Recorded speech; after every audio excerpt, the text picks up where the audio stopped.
Park street কাণ্ডে পুলিশের হাতিয়ার সিসিটিভি, অভিযুক্তরা এখনো অধরা।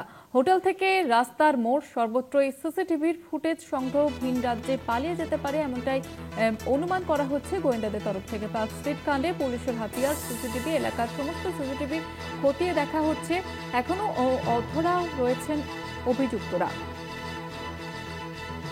এবং তাদের খুঁজে তল্লাশি চলছে। হোটেল থেকে রাস্তার মোড় সর্বত্রই সিসিটিভির ফুটেজ সংগ্রহ করে খতিয়ে দেখছেন গোয়েন্দারা। ভিন রাজ্যে পালিয়ে যেতে পারে বলে অনুমান গোয়েন্দাদের। আমাদের সঙ্গে টেলিফোন লাইনে রয়েছে আমাদের প্রতিনিধি রিয়া মাঝি। রিয়া, কি জানা যাচ্ছে এখনো পর্যন্ত?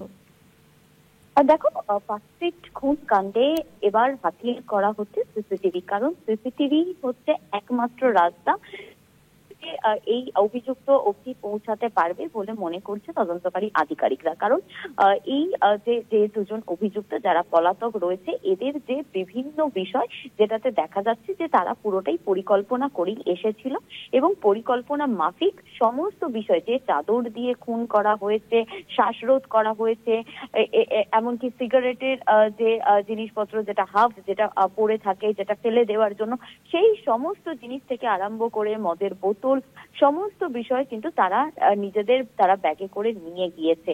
এবং সেই কারণের জন্য, যেহেতু কোনো ক্লু বা কোনো এভিডেন্স তারা ফেলে যায়নি পুলিশের কাজে হ্যাম্পার করার জন্য, সেই কারণে তাদের ফোনও ট্রেস করা সম্ভব হচ্ছে না, লোকেশন ট্রেস করা সম্ভব হচ্ছে না।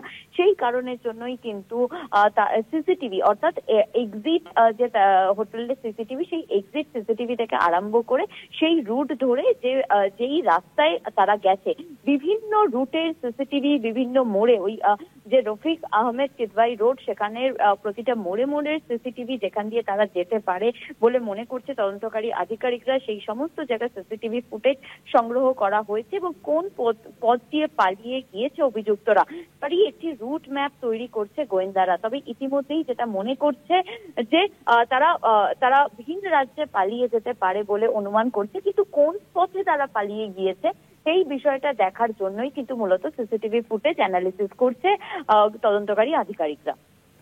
ধন্যবাদ জানাবো রিয়া।